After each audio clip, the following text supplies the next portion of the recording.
Ponto de Vista. Apoio Grupo Mendes.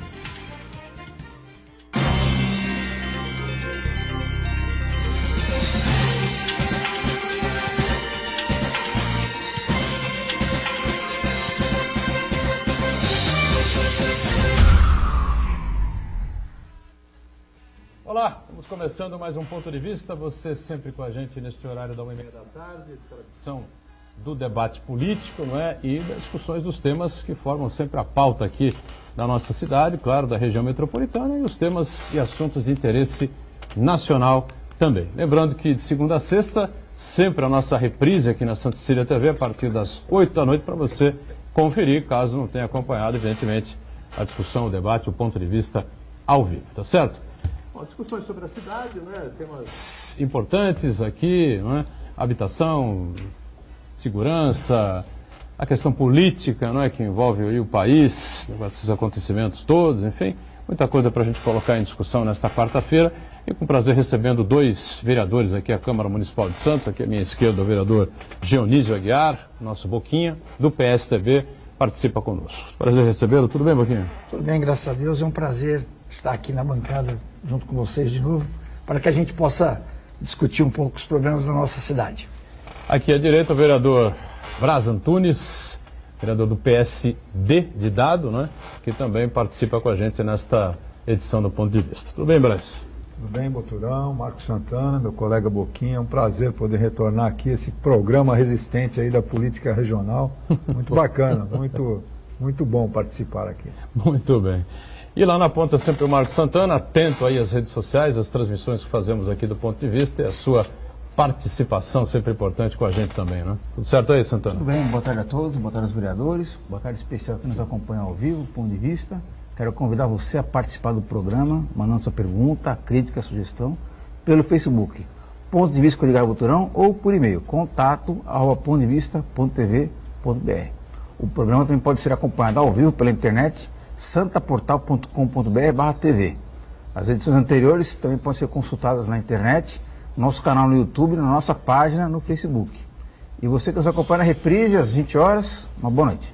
Lembrando sempre, hoje é quarta-feira, tem lá a sessão do STF, né? Pode ser colocado em discussão a tais ADCs, tem lá os pedidos de habeas corpus para Paulo Maluf e para o ex-ministro Antônio Palocci. E já diz o site do antagonista, não é? Mais anti-Lula e mais anti-PT, eu acho que é impossível, não é, na vida, do que o antagonista, mas diz lá o site do antagonista que por trás do HC do Maluf está também uma estratégia para tirar Lula da cadeia. Enfim, não adianta a gente ficar aqui avaliando, né, nem chutando mais, porque eu acho que tudo que a gente imagina que possa acontecer, às vezes o quadro se revela. Ou aquilo que a gente acha que não vai acontecer, não, isso não vai acontecer, não vai chegar nisso, aí chega mesmo, né, Boquinha? A gente está acompanhando realmente um momento inusitado. É verdade, inusitado e triste, né? Porque quando a gente encontra a maior corte do país, os maus exemplos que estão dando, tudo que hoje se discute lá não é sobre a Constituição, virou mais juízes penais discutindo crimes do que a própria Constituição, em defesa da Constituição, tirando dúvidas.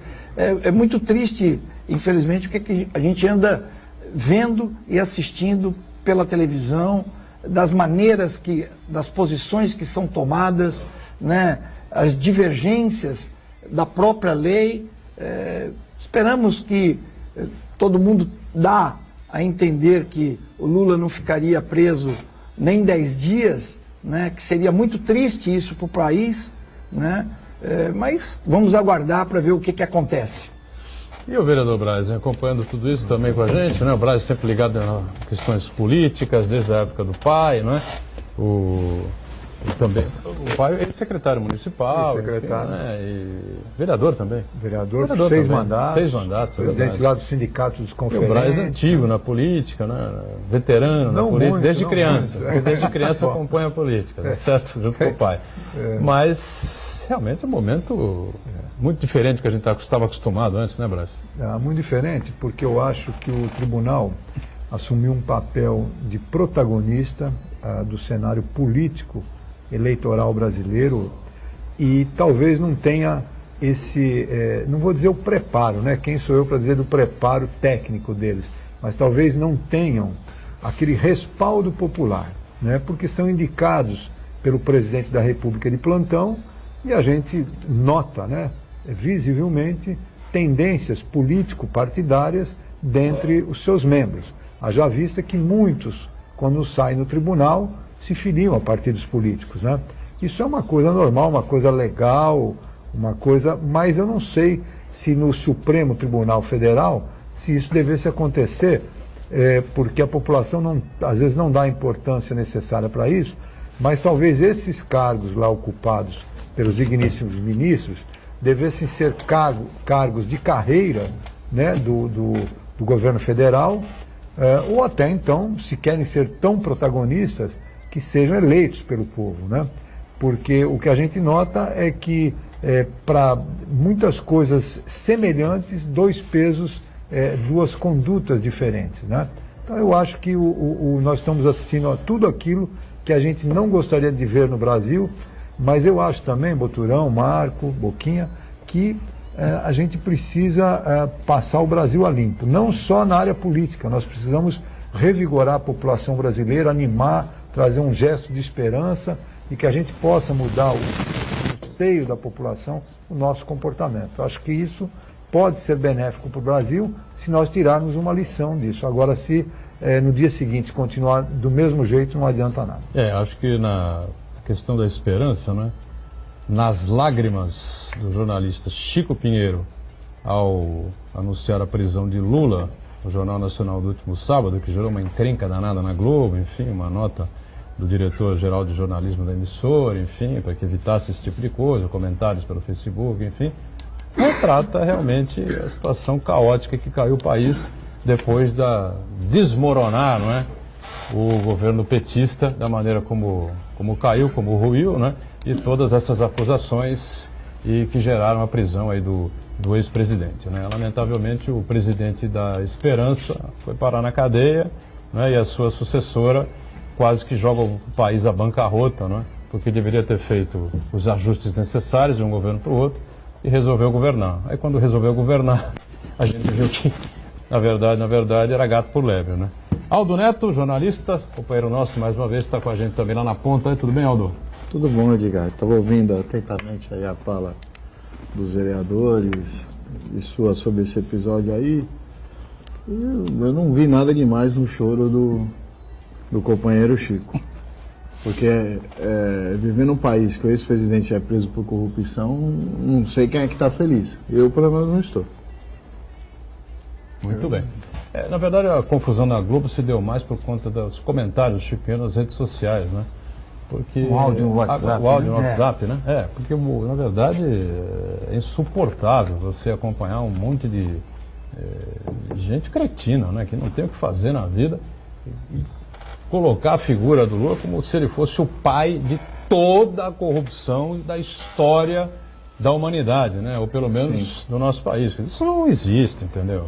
Claro que houveram envolvimentos, houve ligações espúrias, equivocadas. Lula jogou a política na lama, unindo o governo dele a Zé Sarney, a Renan Calheiros, a Paulo Maluf, depois Fernando Collor, ressuscitou o Collor para poder eleger a Dilma, Romero Jucá, essa gente, a pior espécie da política brasileira, que a gente achava que estava meio escanteado aí, porque morrer eles não morrem, né? Só quando vão pro caixão. Mas deixa os herdeiros para continuar na mesma saga, né? Mas a gente achava que estava meio escanteado, Lula ressuscitou todo mundo e, sei lá, Abraham Lincoln comprou metade do Congresso americano para poder aprovar o fim da escravidão nos Estados Unidos. Então, para alguns, os fins justificam os meios, né? Ora, Edgar, a gente questiona muito, aliás, a postura do Supremo Tribunal Federal, dos ministros, vem sendo muito questionada, recebe tiros de tudo quanto é lado, né? E um dos tiroteios vem justamente de Curitiba. E o juiz Sérgio Moro, ainda que de forma sutil, de forma até um pouco dissimulada, ele insere as críticas a alguns ministros do Supremo Tribunal Federal. Principalmente em relação aos ministros que defendem, que são contra a prisão em segunda instância, a concessão de habeas corpus. Então, não me admiraria, eu não ficaria surpreso se o Supremo concedesse um habeas corpus ao presidente Lula e o juiz Sérgio Moro decretasse a prisão preventiva do ex-presidente Lula, em outro caso, o caso do sítio de Atibaia, que, aliás, o presidente Lula é alvo de 8 investigações. Então, se o Supremo liberar o presidente Lula por intermédio de um habeas corpus, eu acho que a chance do Sérgio Moro decretar uma prisão preventiva para manter o ex-presidente Lula na cadeia são grandes. Muito bem. Você completou alguma coisa aí, Aldo? Não, você estava falando bem aí da questão hereditária na política. Nós temos aqui na mesa 2 exemplos. O Braz, que é filho do saudoso vereador Nelson Tunes Matos, que hoje, né, Braz, recebeu uma bonita homenagem lá no Sexta-feira. Sexta-feira agora. Né? Ótimo, então estou antecipando. Sexta-feira, o presidente Marco Chance do Sindicato dos Conferentes está fazendo uma justa e tardia homenagem ao Nelson, que foi presidente mais de 10 anos lá do sindicato, vai dar o nome da sede ao sindicato. Não é obra nova, é o prédio que está lá, mas é um reconhecimento. O lugar que ele viveu, né? O Braz é filho de vereador, o próprio Boquinha, o pai trabalhou muitos anos na Câmara, na Prefeitura, o irmão foi secretário municipal. A política aqui no país é caso de DNA ou as pessoas precisam ter preparo, estudar? Como é que é isso? Ou essa vivência que vocês tiveram com os parentes foi importante para estarem aptos para o cargo hoje? Eu acho que a vivência, ela ajuda, né? Porque, enfim, por exemplo, no caso do meu pai era motorista na época que os vereadores tinha um carro. Tinha carro, ele era motorista da Câmara. Acabou, né? E no caso do meu irmão, também, como quase todos os outros que eram concursados, no caso do Ricardo, que hoje é falecido, entrou na Câmara como contínuo e foi até o cargo de diretor geral da Câmara.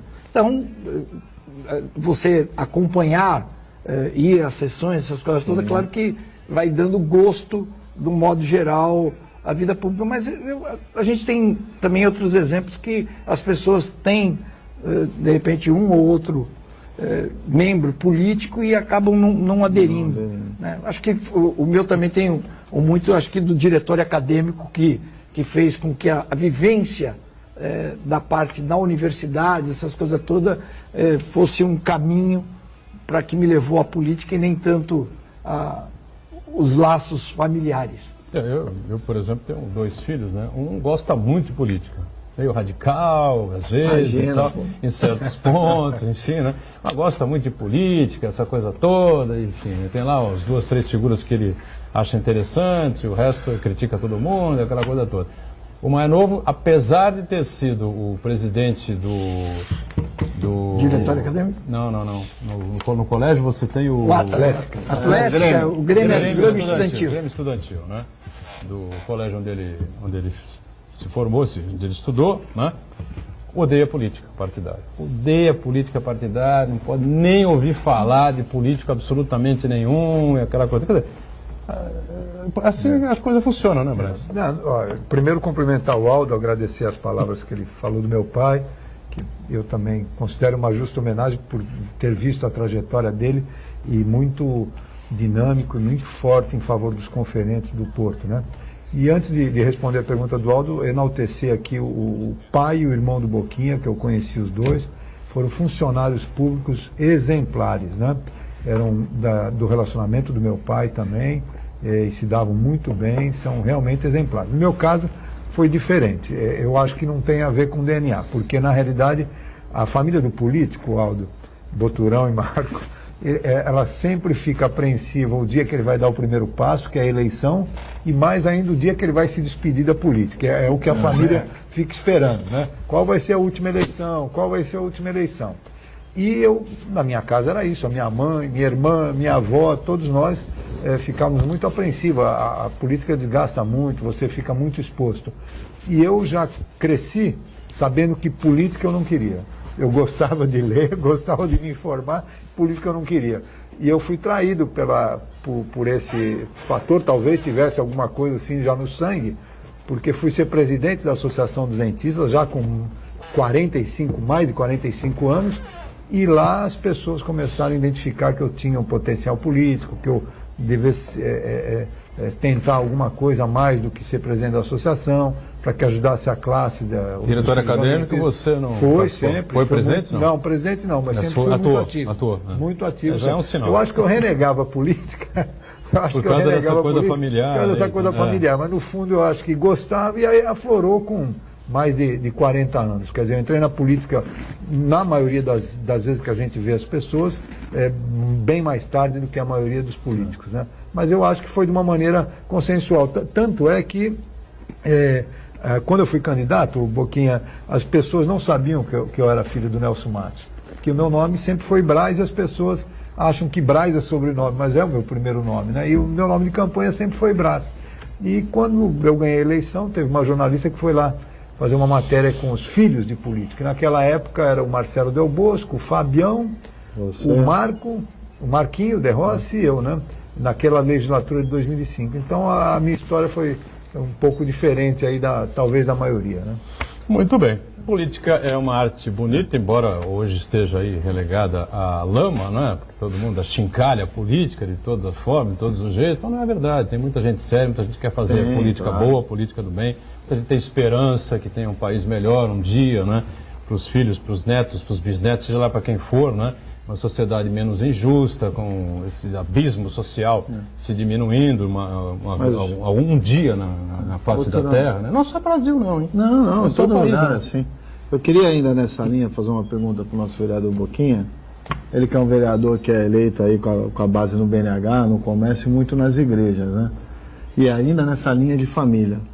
O seu filho, o Matheus Coimbra, conhecido como Tenente Coimbra, se filiou, dia 7 agora, ao PSL, é candidato a deputado estadual pelo PSL, o PSL do Jair Bolsonaro, que é uma liderança que defende radicalismo que vai em confronto às questões cristãs, né? Como é que você lida com isso dentro de casa, com o filho, com o Bolsonaro e você tão ligado assim nas igrejas? Olha, orientando bastante. Ele quando informou para mim, enfim, para a família que tinha vontade de sair candidato, porque teve um convite por estar no exército, essas coisas todas, eu falei, filho, mas essa linha não, mas é a linha da qual eu tenho uma identidade política, concordo em muitas das coisas que o Bolsonaro, enfim, segue, e acabou se filiando, e é verdade, no PSL. A gente tem conversado bastante, até porque foi um pouco o que o Braz falou. A preocupação, às vezes, de se empolgar, e a gente tem muita derrota, tem muita dificuldade, tem muita coisa que tem que explicar, e é verdade, a maioria de alguns padres que souberam e já estão comentando, mas o seu filho está, acompanha as linhas do Bolsonaro? Numa grande parte, sim. No que se diz respeito, principalmente na segurança, ele tem um entendimento muito forte que as coisas precisam mudar. Esse país não pode ficar nessas anarquias que a gente anda vendo, né? Que a gente tem uma democracia que, a certo ponto, já virou uma anarquia, né? Esse suposto direito de todo mundo achar que pode fazer tudo da maneira que ele pensa, não da maneira que a lei assim exige. Mas é um jovem, né? Estou fazendo com que, de repente, ele se aprimore e temos que apoiar. Não, a gente tem que abrir a cabeça, evidentemente, e entender a posição de cada um, e respeitar, evidentemente. Agora, eu só lembro, essa semana agora, segunda-feira, não estou enganando, é greve na França. Sim. Greve. Acabou, a coisa é diferente, é questão previdenciária, é questão salarial, é reajuste de... Não é do jeito que vai prejudicar uma determinada greve. Na rua, confusão, briga, quebra-quebra, acontece, sai um pouco da mão da polícia, essa coisa toda. Aqui fica todo mundo espantado. Quebraram não sei o quê, destruíram não sei o que lá, quebra-quebra, o pessoal está em greve. Meu filho, no mundo inteiro acontece, no mundo civilizado inteiro. É assim que acontece. Vai na Argentina, em frente à Casa Rosada, os caras só não põem a Casa Rosada abaixo e respeitam o simbolismo, a simbologia do governo argentino. Vai em Montevidéu, você vai a Colômbia, a Bolívia, ao Chile, onde for. A Espanha, a Portugal, enfim, é assim que funciona. A Itália. Na Itália os caras só faltam botar o Roma abaixo, sabe? E aqui fica essa frescura danada, porque você não pode infringir a legislação, as pessoas não podem... Claro, ninguém quer que saia ninguém na rua por quebra-quebra. O confronto, evidentemente, não é bom, pode ser gente morta, evidentemente. Mas sabe... E uma coisa interessante, Boturão, que é você está um falando... atraso completo, é um país achincalhado pelo mundo inteiro, por ser esse país aí, de tanta gente na miséria, de políticos corruptos, e essa mentalidade velha, arcaica e superada que a gente pratica aqui, sabe? É uma coisa interessante que você falou, e que a gente tem, se for olhar os registros históricos, algum tempo atrás, quem ia para as ruas eram os partidos da clandestinidade, na época da repressão. Hoje não. Você vê vários movimentos ligados à política, mas que não são partidos políticos, estão indo para ruas, com pessoa de classe baixa, média, alta, quer dizer, não tem mais a esquerda ou a direita. Quem está indo para a rua é o brasileiro indignado, né? A gente não espera que tenha um confronto, nada disso, mas ir para a rua é salutar. Lá na Argentina, como você falou, é o panelaço, né? Então as senhoras vão para a rua, elas têm a panela. Eu tinha um argentino já falecido, morou muitos anos aqui em Santos, me contava muito que era do meio de comunicação, o Charles Martinez, que a mãe dele tinha guardada lá a panela e duas, três panelas guardadas como se fosse no guarda-roupa. Para o dia que tinha que sair, já saía, né? É uma figura. Agora, Charles, o que é importante, Mas, é realmente importante fazer a... O Charles olhava o seu nome quando ia fazer entrevista, né, Renato? Isso é uma piada que fala. Eu me dava muito bem com o Charles. Eu fui um introdutor do colonismo social aqui na cidade, em Santos. Eu gostava muito dele. Agora é importante, engraçado, gente boa. É importante, Boturão, garantir o direito das pessoas se manifestarem na rua, mas também garantir que as pessoas se manifestem com consciência, né? Porque, infelizmente, uma parte da população sai às ruas... Para quebrar. Não, ao contrário, como se fosse um acontecimento social, como se fosse uma balada, inclusive... Micareta. Uma micareta. Quando o ex-presidente Lula foi preso, houve uma manifestação na Avenida Paulista e alguns falaram assim, estou aqui porque é sexy ser contra o Lula. Quer dizer, a partir daí não tem... A pessoa tem que ter uma consciência do que ela está reivindicando, contra o que exatamente ela está protestando. Não sabe nem o que está falando, entendeu? Virou moda bater no ex-presidente. Tem tudo aquilo que a gente discutiu aqui segunda-feira. Bem, os especialistas colocaram claramente. Não tem como fugir. Houve a confissão do Léo Pinheiro, enfim, dizendo que o apartamento era para ele mesmo. Foi difícil a situação do ex-presidente. Agora, daí para frente, você ir para a rua, fazer panelaça para a rua, buzinar, voltamos já na sequência do ponto de vista, em instantes.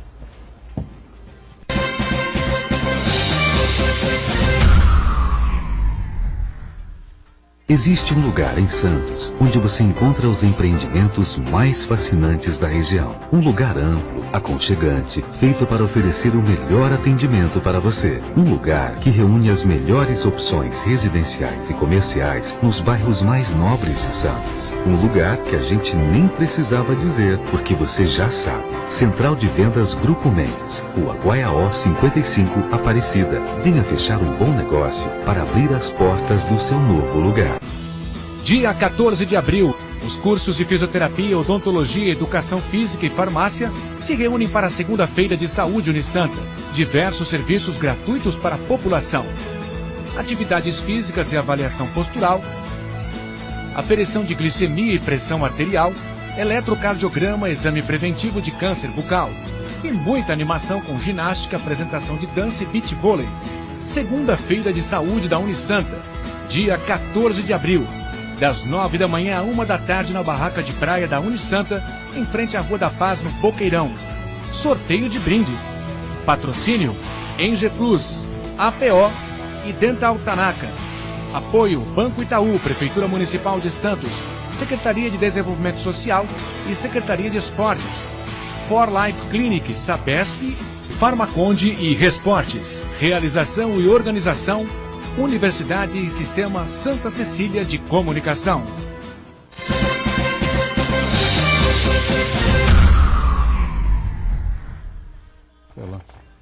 De volta aqui a sequência do Ponto de Vista, vereador Dionísio Aguiar Boquinha conosco, né, lá na Ponto Aldo Neto, aqui com a gente o Brás Antunes, também vereador, o Boquinha do PSDB, o Brás do PSD, de dado, né, e lá na Ponto Santana, sempre atento aí às questões das redes sociais, né. Bom, essa questão importante me lembrou aqui o Boquinha, né, de uma declaração aqui do promotor de meio ambiente aqui da cidade sobre os armazéns 1 a 8. Os armazéns 1 a 8 é uma novela, não é novela mais, né, sei lá. Na minissérie também não pode ser. Virou um filme. Da Netflix, seriado, enfim, é interminável, porque havia lá uma série de projetos, uma série de possibilidades, um Porto Madeiro, só não tem mais sei capítulos que o seriado da Ligação Seca Santos e Guarujá. Agora, a Ligação Seca, a Ligação Seca é mais antiga, né? É a tal lenda urbana, né? Ambos são duas lendas urbanas que não se resolve de maneira nenhuma. Mas, com relação à Ligação Seca, eu acho que vem uma solução aí agora com o governador Márcio França, e já tinha sido anunciada pelo governador Geraldo Alckmin também, né? Mas, ô Boquinha, tem uma audiência pública hoje, é isso? Com relação aos armazéns 1 a 8? Temos a partir das 15 horas de hoje, até porque foi um pouco o que você falou. Lá atrás, né, se fez um projeto, se contratou um projeto, se não me falha a memória, naquela ocasião se pagou em torno de 2 milhões pelo projeto dos armazéns. Aí, no mês passado, há uma matéria nos jornais que a secretaria teria um outro projeto que iria apresentar. Aí nós a gente tem uma comissão especial de vereadores, entramos em contato com então o secretário, Júlio Eduardo, com o Glauco, que viessem expor na Câmara qual seria esse projeto. E, surpresa, no sábado, o Ministério Público faz um TAC com a CODESP, pelo menos isso que foi noticiado, sem a participação da Prefeitura, e o Ministério Público autoriza que seja demolido alguns dos armazéns ali, de 1 a 8. TAC, para quem não está lembrado, é o termo de ajustamento de conduta. De conduta. Só que quando ocorre isso, eu fiquei assustado, porque mesmo que não esteja tombado, ele está no envolto, o próprio Condepasa não conhece, a secretaria, informalmente, e acredito que vai haver uma confirmação hoje na Câmara, desconhece também o projeto da CODESP. A CODESP, por outro lado, e o próprio Ministério Público não estão reconhecendo que já foi pago um projeto, o que poderia ser aproveitado, porque esse projeto que tinha sido feito é dinheiro público que foi gasto lá atrás, né? Que era o Porto Madeira. Então, virou... Teve um projeto que era o Marina Porto de Santos. De Porto Valongo. Porto Valongo e o Marina Porto Santos. Que tinha o mergulhão incluído, essas os dois coisas. tinham, acho. Os dois tinham. Um foi o ex-prefeito Papa, que anunciou, eu lembro. Sim, que fez todas as tratativas, que fez o projeto. Um grande evento. Nessa oportunidade anunciou, nós fomos, eu lembro muito bem, no Armazém 1, Boquinha. Fomos lá. Fomos ali à beira-mar, né? Junto com o ministro, com os representantes da CODESP. Inclusive, lembro muito bem que o prefeito, na época, o ex-prefeito Papa, trouxe o Amir Klink, porque, não ali no dia, mas para dar uma palestra lá no Valongo, não sei se você lembra, porque ali a intenção era não só fazer um complexo turístico, mas uma escola naval, né? E também uma escola também de reparos navais e uma escola naval também, como tem no Rio de Janeiro, né? E tudo isso foi através, como o Boquinha bem falou, através de um acordo e de um contrato para que se fizesse um projeto para isso. Nós fomos lá, visitamos, o ministro tem fotografia, foi... Não faltou o ministro visitando lá, uma vez veio o ministro do turismo, do esporte, não sei o quê. Veio todo, veio isso. Foi lá. Então nós precisamos identificar bem isso, acho que nessa audiência que o Boquinha vai presidir, serve muito bem para que a gente... É uma área muito degradada, é uma área que é perplexo, nós estamos entendendo que ela não é tombada. É da União. É da União, né? E como é que nós vamos fazer isso? Porque se demolir, colocar no chão, o que é que vai ser erguido? O que eu li é que o material de demolição vai ser usado nos armazéns de 1 ao 4 para que seja edificado, né? Agora, dos 5 ao 8 são os armazéns que serão demolidos, né? Então a gente precisa ter essa visão do que será feito, né? Na verdade, Brasil, eu particularmente até defendo que poderia colocar embaixo, mas o que está chamando a atenção é que o Ministério Público faz um TAC, ele e a CODESP, e sem não houve, sem consultar o poder público. Então, por exemplo, o Ministério Público e a própria CODESP, e verdade seja disse, esse atual presidente da CODESP hoje, ele está tirando algumas coisas milagrosas. A gente está tendo problema do armário. Porque ele enterrou um mergulhão. Nós estamos tendo agora uma declaração. Não, mas Braz, nós estamos tendo um problema. Não, sim, mas. No mergulhão até fez. Como é que vai enterrar algo que nunca abriu? Eu acho que até o projeto deu um enterro de quinta categoria. Errou o projeto. Não, mas tudo bem. Alguma coisa que estava em 800 milhões tem que rever realmente. Agora, por exemplo, a gente já está tendo algumas dificuldades em áreas da União que o escritório do SPU tinha acertado para passar para a municipalidade, ou seja, para construir casas populares e tudo, que a CODESP está intervindo, que agora quer a área, virou uma coisa maluca. E se confirmar tudo que saiu noticiado no sábado, da qual, volto a repetir, Ministério Público e CODESP assinam um TAC sem ouvir a Prefeitura, sem ouvir a própria Câmara, sem aproveitar o projeto que foi gasto e ainda colocar, não, demole. Por próprio parte do o presidente Condepase, da CODESP, o Alex Oliva, vai participar? Está convidado? Está convidado. Mas não vai. Não. Eu acredito que não, mas que pelo menos, da CODESP pelo menos vá algum técnico. Pelo menos a gente espera que vá algum técnico. Quando tem que se falar a verdade dessa história toda, né? Não dá, mas quem viveu nos anos 90 viu todos os políticos da cidade, não importa a tenência. Regionalização do porto, que não é novidade nesse país, porque o Porto de São Sebastião, quem administra é o governo do Estado. Aí o que acontece? Quando assume o poder, tem a caneta na mão, para pegar e decidir, o que fazem? Fazem o que acusam o atual presidente, que quase aí veio visitar a quadrilha que foi presa para aqueles países, prende para se soltar. Que é o dono do porto, foram dividir cada um o seu pinhão. Cada deputado eleito que defendia a regionalização do porto, quando o partido deles assumiu o poder, ficou com a sua diretoriazinha lá e virou as costas para o discurso que tinha aqui, que não era para eles, não. Era para o povo de Santos, é para os conferentes que estão fazendo greve, é para os estivadores que estão aí com dificuldade para arrumar emprego. E se virou suas costas para esse assunto e deixa como está. A CODESP, o Porto de Santos, gera bilhões para o país, investe zero aqui. Nossa entrada da cidade está parada, não é por falta de obra, é porque está cheio de caminhão lá para chegar no porto e ninguém faz uma ligação seca nem para a margem do Guarujá e nem para facilitar a entrada aqui. E ninguém discute isso, e vem todo mundo aqui pedir voto. A culpa é do Michel Temer, que era o dono do porto que vizinho, pode até ser, mas se interessou e tiver no mandato, foram lá e pedir para não pegar o seu pedacinho e ficaram quietinhos. Isso aconteceu realmente aqui na cidade, acabaram todos depois não se reelegendo. Tinha que assumir compromisso agora aqui, Edgar, de ter eleição geral este ano. Vai ser candidato a deputado federal? Vai ser candidato a governador? Vem aqui, assume o compromisso e cumpre. Está na hora de começar a cumprir os compromissos que se fazem. Não adianta vir aqui inaugurar a maquete de ponte, esquecer aí, foi. Deputado, eu me lembro até de uma conversa com o Márcio França, quando ele era deputado federal, ele estava em discussão aquele decreto da Dilma, dos pós. O decreto que alterou os pós. O Márcio falou, é difícil.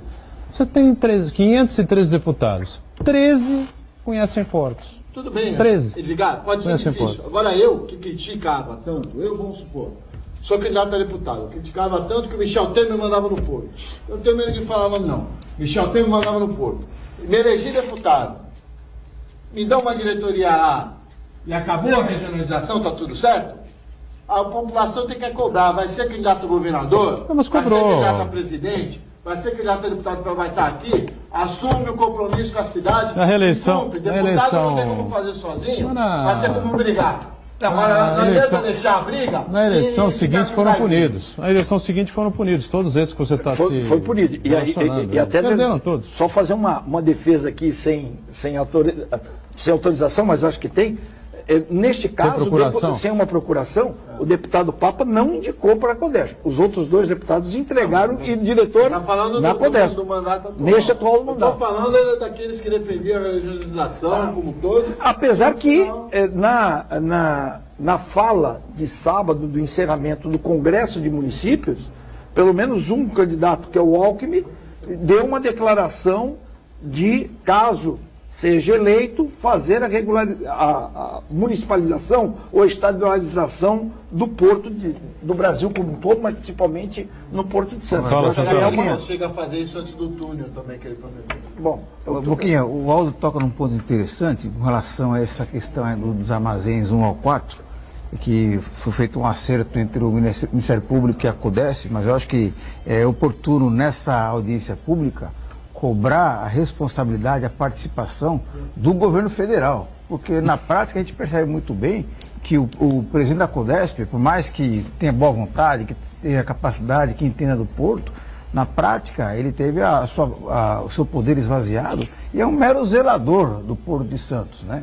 Enquanto as grandes decisões, as grandes questões são decididas em Brasília. Então, nesse contexto, é fundamental chamar a responsabilidade o governo federal, o Ministério dos Transportes, para que entre nessa questão da revitalização, e não só da revitalização, de outras obras muito importantes do Porto de Santos, para que faça investimentos pesados para evitar, solucionar problemas históricos do Porto de Santos. Vamos para um rápido intervalo, a gente retoma aqui na sequência o nosso ponto de vista. Já, já.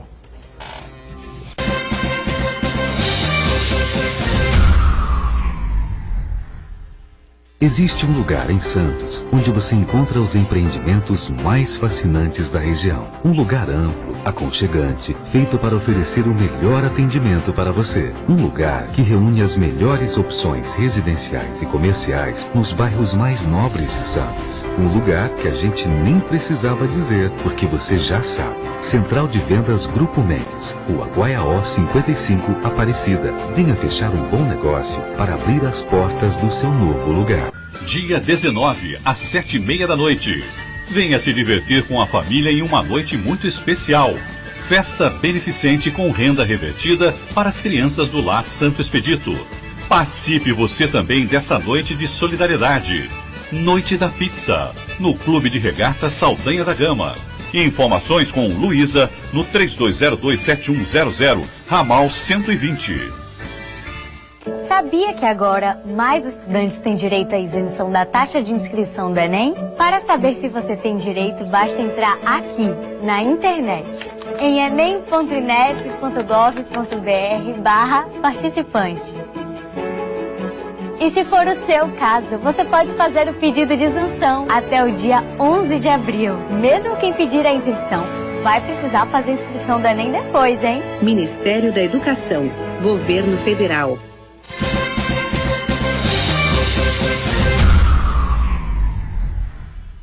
Até o final. Muito bem, sequência do ponto de vista, o terceiro e último bloco, a gente segue aqui tentando descobrir o mistério que envolve os terminais não, né? Os armazéns de 1 a 8 na área portuária. Quero saber o seguinte, ô Boquinha, tem alguma ligação da estrada com esses armazéns que passe fora do território da cidade? Tem ligação direta? Rodovia com o... Não, até tem, porque seria a questão, caso o viaduto saia do projeto agora da prefeitura... Não é isso que eu estou falando. Os armazéns estão lá, 1, 2, 3, 4, 5, 6, 7, 8. Cidade. Não tem que passar pela cidade? Sem nenhuma ligação. Se o prefeito proibia passar, ninguém mexe no armazém. Não, mas na questão, e até é uma fala apresentada, eu acho que isso eu já sei foi que não passa isso pela cabeça dele, mas não custa dar uma ideia. Deveria. Mas nesse aspecto, acho que já foi um ganho. Porque lá atrás, os terminais, as empresas, elas eram contra passar para a municipalidade os armazéns. Eles faziam briga para que queriam que lá fosse construído um outro terminal, enfim, para as empresas. E, na ocasião, o Ministério já tinha feito um acordo que de 1 a 8 seria voltado para o turismo. Para o turismo. Tanto que se conversou-se até a possibilidade da mudança do terminal de passageiros dos navios saírem lá de onde estava, vir para 1 a 8, o Concais. O Concais sairia de onde sairia está de lá, viria para cá, e aquela área hoje onde o Concais vai passar libera, pelo centro da cidade. Mas, no caso, teria uma menos condição ruim do que onde está. Da onde está. Até acho isso. E que também ali tem um conflito. Por exemplo, teve ocasiões de você estar embarcando e ao mesmo tempo tá tendo soja de grão e você entrava num navio turístico recebendo todo o milho ou a soja que tinha problema lá. Isso acho que não se sustenta, porque na realidade, se um terminal turístico tivesse que mudar de lugar, seria lá para a ponta da praia e tirar os grãos que estão afetando a população, o meio ambiente, a respiração das pessoas, né? Teria que fazer o inverso. Claro que não é num simples, numa canetada que se faz isso.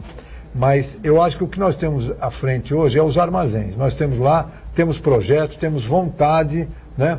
Acho que o governo federal precisa colocar a mão, e quando a gente reclama aqui na bancada do ponto de vista sobre um TAC entre o Ministério Público e o presidente da CODESP, a gente reclama porque nós somos santistas, vivemos na cidade e a cidade quer ser escutada, né? Nós queremos dar os nossos palpites. O representante da população politicamente é o prefeito e são os vereadores. Nós queremos dar os nossos palpites, nós queremos escutar a população através de audiência pública, como vai ter hoje. O que é que nós podemos fazer? Não basta somente numa mesa de um escritório falar, olha, vamos fazer isso, vamos fazer aquilo. Será que é o melhor para a cidade? Da onde virá o dinheiro? Que projeto é esse que vai onerar mais ainda os cofres públicos, já que nós tínhamos há anos atrás um projeto pronto? Por que é que não se reaviva esse projeto? Por que é que não se faz aquilo que já tem em mãos? Porque aqui no Brasil, quando você parece que quer que as coisas não funcionem, você fala assim, olha, vamos começar do zero, vamos montar uma comissão, começar do zero e daqui para frente está valendo. Aí esbarra num ponto ali. E eu só quero alertar, Boquinha, principalmente aos seus telespectadores, que hoje em dia o político, para levantar a mão e falar que vai fazer alguma coisa, ele precisa estar muito bem alicerçado. Porque hoje nós temos, graças a Deus, 220 milhões que eram técnicos de futebol, hoje nós temos 220 milhões políticos, né? Todo mundo é crítico a tudo que está acontecendo no Brasil.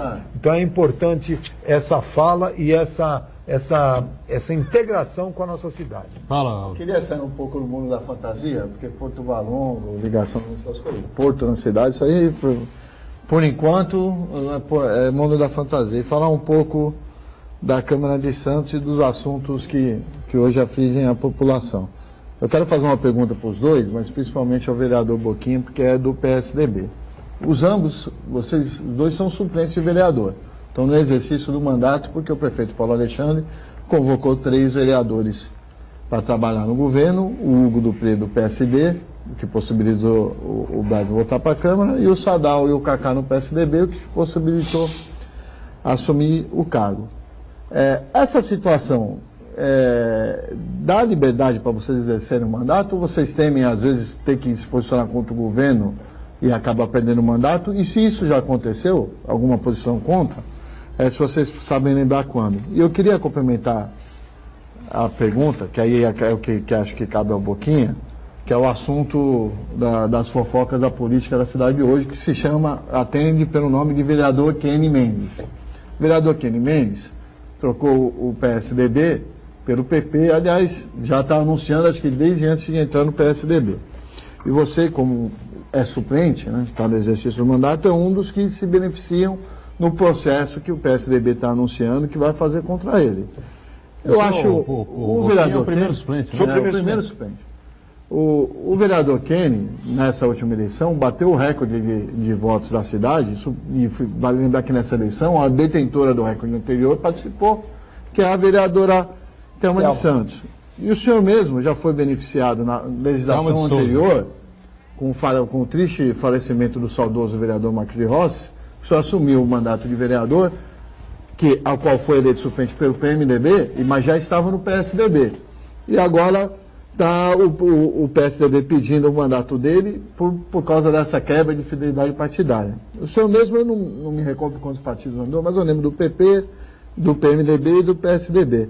Você acha que essa briga em torno de fidelidade partidária, por mandato, é salutar para a população? Afinal de contas, o vereador Kenny teve votos para eleger ele, mais um, e ainda sobrou. Não precisa a gente mudar essa situação política ou fazer política de uma maneira diferente? Olha, eu particularmente, eu acho que a lei da fidelidade partidária não deveria de ter, mas hoje tem uma lei da qual obriga a pessoa se manter no partido, né? E da qual eu acho que quando você não tem mais ambiente dentro do partido, né, é como um casamento, você não tem mais, não deveria nunca se separar, mas quando tem o ponto que já não se aguenta mais, a única obrigação é você se separar da sua esposa, e acontece com o partido, né? No meu caso, lá atrás, não foi, eu me beneficiei numa fatalidade da morte. Eu já tinha saído do partido há 2 anos e a justiça reconheceu que o suplente, na ocasião, não era detentor do mandato, então não poderia ser aplicada a infidelidade partidária. Hoje, no vereador Kenny, e verdade seja dita... a justiça esse direito? Isso, a justiça que deu um despacho dizendo que o suplente não precisa ter fidelidade partidária, mas o vereador tem? Sim.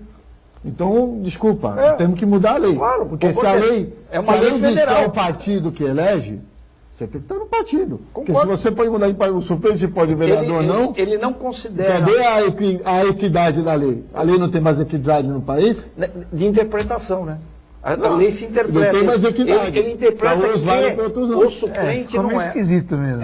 Mas foi meio esquisito mesmo, né? Foi o ganho. Até porque... O correto seria chamar o suplente do PMDB, né?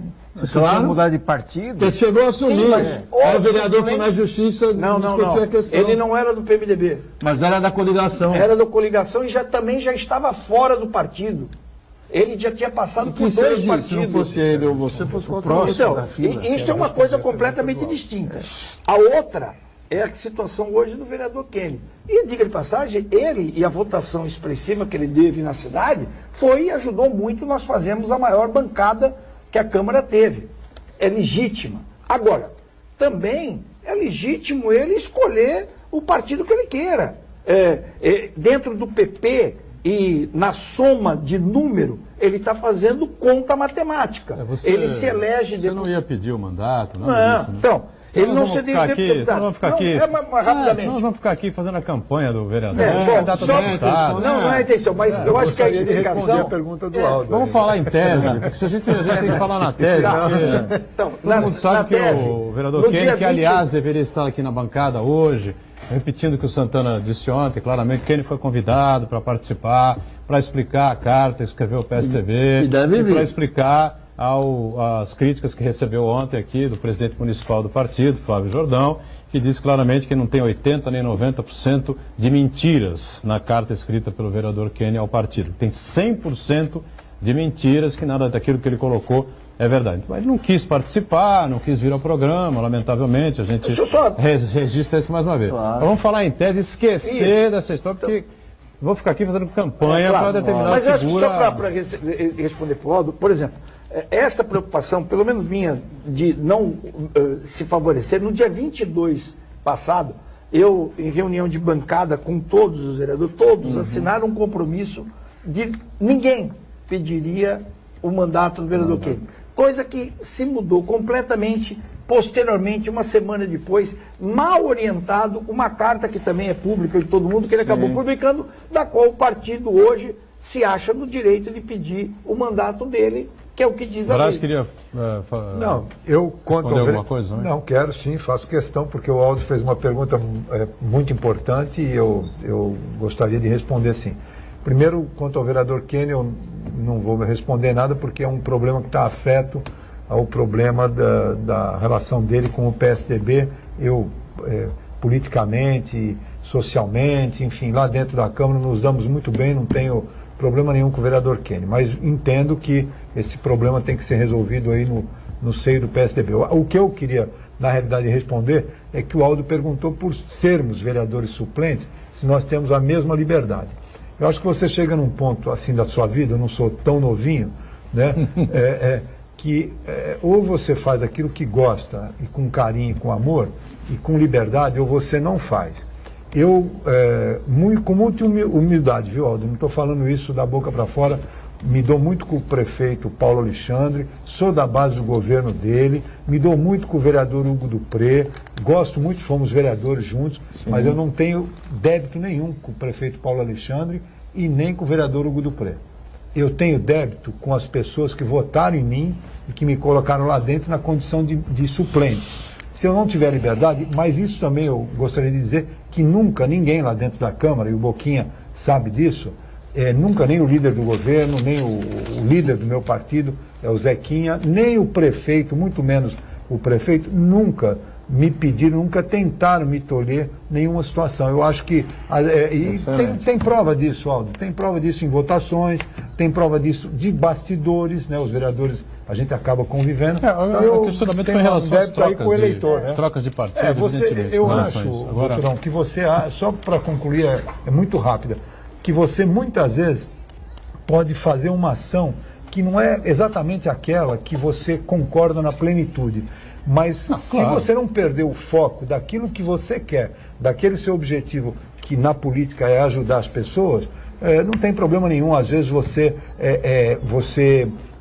por exemplo, às vezes numa votação, você tentar ajudar uma situação que é propícia para aquele momento. Agora mesmo teve o funcionalismo, ficou uma guerra, mas não tem dinheiro para pagar. Como é que nós vamos fazer? Vamos votar sim para receber palmas e depois não vai ter dinheiro. Aliás, o vereador da base de apoio do governo...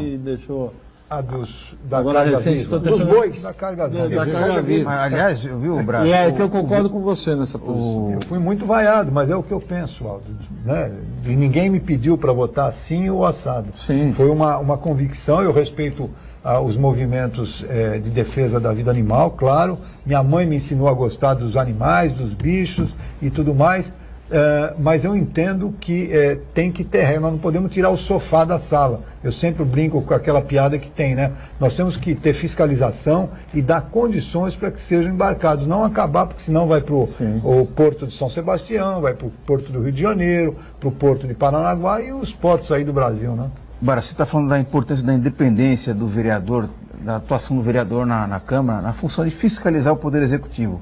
E essa cobrança acho que é maior ainda quando o vereador faz parte da base de apoio, porque a população entende, interpreta de que existe uma proximidade, não vai exigir do vereador de oposição, porque já tem um distanciamento muito grande do prefeito que acabou ganhando a eleição. Agora, o vereador da base de apoio, por essa proximidade, ele recebe uma cobrança muito grande da população. Então, uma coisa é você fiscalizar apenas o prefeito, mas a função do vereador é fiscalizar o poder executivo de um modo geral. Às vezes é o chefe de uma sessão ali, um serviço público não está funcionando direito, e aí é muito importante que o vereador da base de apoio exerça essa função e não fique apenas botando panos quentes em tudo. Marco, eu acho que o importante de tudo que você está falando é para o bem coletivo, porque o Boquinha sabe muito bem que às vezes nós, parlamentares, somos usados para... existem, às vezes, tentativas de se usar para interesses particulares ou para pequenos grupetos, né, pequenos favores. E a gente procura tentar essa fiscalização que você acabou de falar, que o benefício seja para a coletividade. Né? O que eu vou fiscalizar, ou, enfim, ir em cima de você numa situação a quem eu estou servindo. É a coletividade, é isso. Né? Nós vamos discutir aqui, sexta-feira, viu, Aldo, um projeto importante aí que está praticamente pronto, foi debatido entre a Prefeitura, a Secretaria de Obras, do Júlio Eduardo, Obras...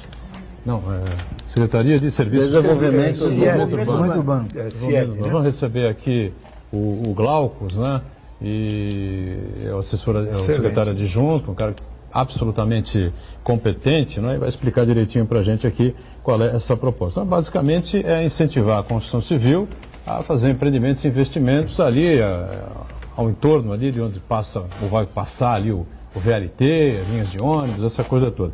Esse projeto já chegou ou não? Não, ainda não. Na casa ainda não veio para as comissões, ainda tem 2 audiências públicas e ainda precisa o aval do Conselho de Desenvolvimento CMDU? O CMDU, de Desenvolvimento Urbano. Mas eu acho que ele levanta algo extremamente importante que vem em encontro que nós estávamos discutindo no bloco anterior dos armazéns. Ele abre a possibilidade de nós podermos, claro, nós, como diz assim, o empresariado, principalmente na área da construção civil, você levar moradia, né, com uma proposta nova, pelo menos essa que eu acompanhei em uma das audiências que teve, dá mecanismo de construção para que o empresário possa voltar a levar as pessoas a morarem, principalmente na área central e no caminho que está, pelo menos nessa segunda fase do VLT. Eu acho que isso é um grande ganho para a cidade, né? Até porque, se a gente ver a área central, né, ela tem toda a infraestrutura, toda pronta, onde já no passado nós tivemos população de 15, 20 mil pessoas, hoje temos pouco mais do que 3 mil pessoas no centro, né? Então, essa possibilidade hoje que se dá em você poder construir prédios de apartamento com dimensões menores do que normalmente é liberada no bairro, por exemplo, como Boqueirão, Ponta da Praia e assim por diante, abre a possibilidade, pelo menos, que venha um investimento para o centro e, com isso, as pessoas possam morar no centro da cidade. Acho que esse é um grande ganho que vem na lei de uso e ocupação do solo. Olha, você tocou numa pessoa que vem aí, o Glaucus, eu considero hoje ele um dos grandes técnicos da nossa prefeitura. Ele já participou aqui algumas vezes? Ele e Wagner Ramos, uma impressão muito boa. De carreira, fantástico. Fantástico. E eu acho que essa nova visão para o centro, não é uma nova visão, mas uma nova perspectiva de atrair as pessoas para o centro é fundamental.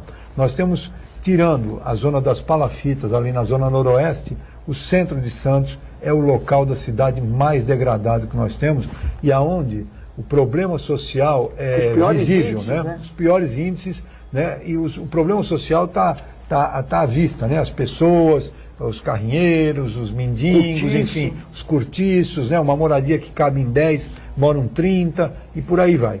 E eu acho que com esse novo gabarito, o potencial de construção passando para 7 vezes, limitando-se à altura, porque o Conair, né, agora, antes era Conar, limita em 45 metros, porque o aeroporto do Guarujá já é uma realidade, isso vai fazer com que a gente possa ocupar o centro. A única preocupação, eu acho que isso, os técnicos também estão falando, é que nesse centro de Santos, a gente possa fixar a população que já está lá. Sim. Essas pessoas precisam de moradia. Não adianta elas saírem daqui e morar em outra cidade da região. Então, eu acho que isso é fundamental. E também um alerta, eu tenho lutado muito, o Boquinha sabe disso, que a gente fala muito em tombamento, Boturão. Mas o que nós precisamos tombar lá no centro de Santos? Talvez alguma rua, República... Não precisa tombar mais nada, eu acho, né? República Portuguesa, alguns imóveis, mas não é possível o tombamento ser generalizado, né? Porque senão isso é que engessa a cidade. Mas acho que o raio de proteção é que é a grande questão isso, aí. Que era lá atrás e já se modificou. Agora, a cada projeto você pode ter um raio de envoltório diferente, né? Aconteceu isso na beneficência, na construção do Hospital Dia, né, Vitória, hoje, né, que mudou o raio devido à situação da beneficência portuguesa, que eu acho que isso é um ganho. É um ganho, inclusive, que hoje a gente teria que rever essas situações dos tombamentos. Esta é a verdade. Porque tem muita coisa que não é velha, né, mas não tem história antiga, mas tombada. Tem coisa que é antiga e não é velha. Agora tem coisa que é velha. Eu quero aproveitar. Só tem uma parede. Aproveitar aí, para sei que a gente está encerrando o programa aqui. Eu quero sugerir um tombamento aos nossos vereadores. Eu tenho acompanhado atentamente a concessão de títulos de cidadão santista e medalha Brás Cubas aí nessa legislatura. e tenho visto algumas coisas bizarras. Ontem mesmo, o atual presidente do Santos, José Carlos Pérez, nada contra o José Carlos Pérez, que está há 4 meses no mandato, recebeu o título de cidadão santista. O ano passado, o atual ministro do Supremo Tribunal Federal, Alexandre Moraes, também foi agraciado com isso, e eu não sei que grande mérito os dois tiveram pela cidade. Eu não sei, talvez o ministro Alexandre, que nem sequer nosso efetivo da polícia que aumentou quando foi secretário de Segurança. Então, acho que já que o título de cidadão santista virou instrumento para a politicagem, por que não encerrar com esse título e até com a própria medalha Brás Cubas? Porque se não é para homenagear alguém que faz algo de fato e concreto pelo município, serve para quê? Para fazer política? O apoio aqui, apoio ali. Então é melhor encerrar. Eu lembro bem do vereador Noel de Carvalho. Acabando estourando aqui, Aldo. Que me falou, que me lembrava um segundo para cada um. Um segundo. Encerrar não, mas aplicar o que diz a lei. Hoje você não pode dar um título se pelo menos a pessoa não mora 10 anos na cidade. Ou que seja relevante. Então, Alexandre Moraes morou aqui? Não. Nem o Pérez. Ou seja, e aí, nem a lei está cumprido na Câmara de Santos. Pela lei. Vamos encerrando aqui o ponto de vista, agradecendo aqui ao Boquinha, agradecendo ao Braz, né? O Aldo sempre conosco, o Marcos Santana sempre aqui atento às redes sociais. Estamos juntos de segunda a sexta, ponto de vista ao vivo, 1h30 da tarde. Reprise aqui na Santa Cecília TV às 8 da noite. Obrigado, gente. Valeu.